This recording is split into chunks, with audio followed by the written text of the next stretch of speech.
নমস্কার বন্ধুরা, আলপনাস কুকিং স্টাইলে আপনাদের সবাইকে স্বাগত। আজকে নিয়ে এসেছি বাংলাদেশের বিখ্যাত ঐতিহ্যবাহী একটা রেসিপি, নাম হচ্ছে নকশি পিঠা। চালের গুঁড়ো দিয়ে বানানো এই পিঠার উপরে বিভিন্ন রকমের ডিজাইন করা হয়, মানে নকশা করা হয়, তার জন্য এই পিঠাটার নাম নকশি পিঠা। খুবই ইন্টারেস্টিং রেসিপি, ভিডিওটা পুরো দেখার জন্য অনুরোধ করব। তাহলে আসুন এই পিঠাটা কিভাবে বানানো হচ্ছে দেখে নেব। একটা বাটিতে 2 কাপ চালের গুঁড়ো নিলাম।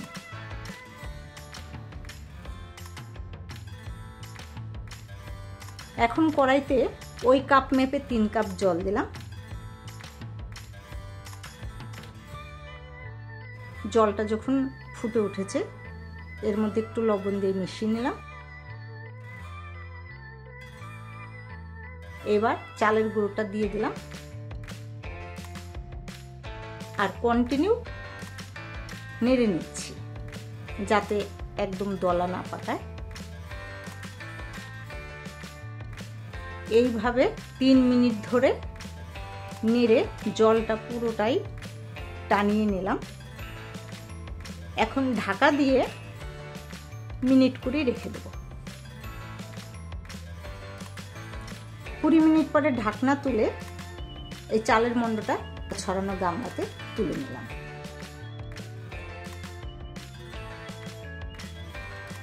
আর ভালো করে এটাকে মেখে নিলাম। মাখার সময় যদি মনে হয় একটু নরম হয়ে গেছে বেশি, উপর দিয়ে 1-2 চামচ চালের গুঁড়ো অ্যাড করতে পারেন, বা হাতের মধ্যে যদি মাখানোর সময় লেগে যায় হাতে অল্প একটু তেল মাখিয়ে মেখে নিলে হাতে আর লাগবে না। মাখার পরে এরকম একটা সুতির ভেজা কাপড় দিয়ে ঢেকে দিলাম। এইবার রুটি বানানোর চাকতি নিলাম। এর উপরে ছোট্ট একটা পলিথিন পেপার নিয়েছি, তার মধ্যে হালকা মতো তেল লাগিয়ে নিলাম। এবার ওখান থেকে রুটির সাইজে গোলা নিয়ে লুচির মতন বেলে নেব।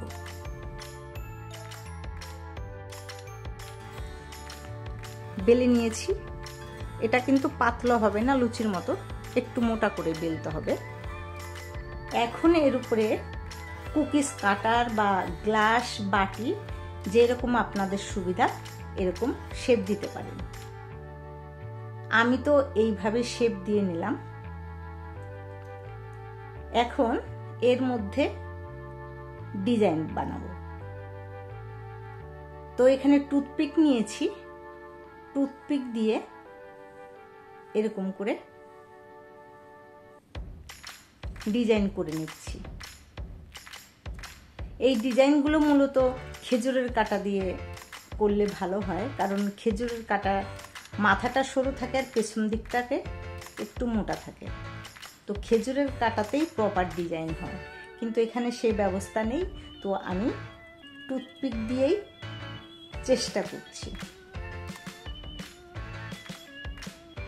এটা আসন সেলাই সুচ দিয়েও করা যায়।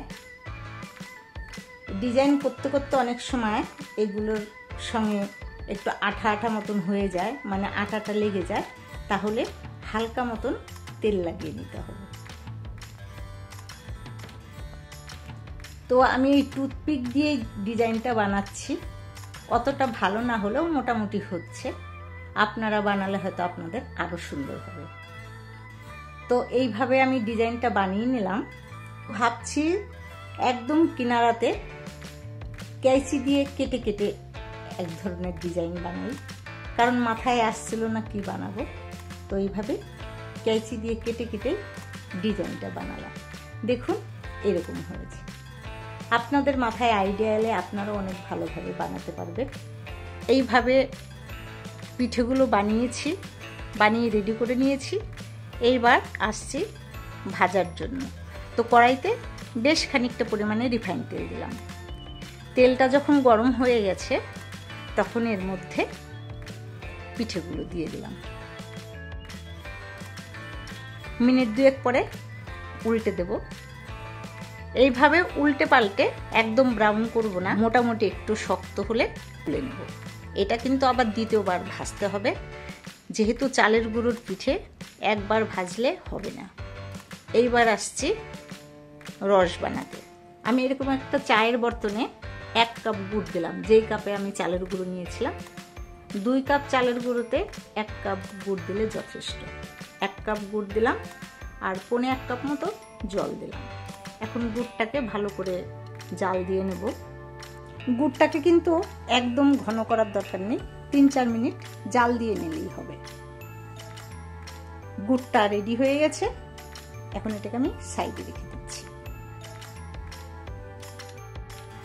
এইবার কড়াইতে তেলটাকে ভালো করে গরম করে নিলাম। আবার ওই তেলের মধ্যেই দ্বিতীয়বার এই পিঠাগুলো ভেজে নেব। গ্যাসটা কিন্তু হাইতে দিলে হবে না, এটা লো টু মিডিয়াম ফ্লেমে ভাজতে হবে। উল্টে পাল্টে যখন কালারটা ব্রাউন কালার হবে, তখন পিঠেগুলোকে তুলে নেব। এখন পিঠেগুলোকে ছাঁকনির মধ্যে পিঠেগুলো তুলে নিলাম। মিনিট খানেক জালের মধ্যে রেখে দেওয়ার পরে এই পিঠেগুলো জাল দেওয়া গুড়ের মধ্যে দিয়ে দিলাম। এখানে আমার যেহেতু পাত্রটা ছোট হয়েছে, সেহেতু গুড়ের মধ্যে ডোবাতে একটু মেশাতে একটু অসুবিধা হচ্ছে। চামচ দিয়ে উল্টে পাল্টে রসের মধ্যে ভালো করে মিশিয়ে নেওয়ার পরে এটাকে তুলে নেব। এটা কিন্তু খেতে মুচমুচে হবে, আবার রসালো। আমি একটা পিঠে ভেঙে দেখাচ্ছি, দেখুন আওয়াজ হচ্ছে, তার মানে বুঝতে পারছেন এই পিঠেটা বেশ মুচমুচে। এটা আপনাদের কেমন লাগলো কমেন্টে জানাবেন। যে সমস্ত বন্ধুরা এখনো আমার চ্যানেলটিকে সাবস্ক্রাইব করেননি, তারাও প্লিজ সাবস্ক্রাইব করবেন আর পাশের বেল আইকনটি প্রেস করবেন। তাহলে যখনই আমি নতুন কোনো ভিডিও দেব আপনাদের কাছে নোটিফিকেশন পৌঁছে যাবে। ভালো থাকবেন সবাই, আবার আসবো অন্য কোনো নতুন রেসিপি নিয়ে। বাই।